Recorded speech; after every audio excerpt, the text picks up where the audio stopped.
তাহলে 11তে দেওয়া আছে a plus b plus c 9, a plus b plus c সমান 9, a b b c c A 31st, তাহলে a b b c c এ 31। তাহলে মান নির্ণয় করতে বলছে a square plus b square plus c square, তাহলে অতএব a square plus b square plus c square, তাহলে a square plus b square plus c স্কয়ারের মান সূত্র আছে, তাহলে a plus b plus c whole square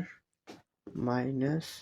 2ab plus bc plus c, তাহলে a plus b plus c এর মান 9 square minus 2 into 31, 9 নং 81, তাহলে 31 দুগুণে 62, তাহলে 2 আছে কত হলে 11 হবে, 9 7 19, তাহলে এটাই অ্যান্সার।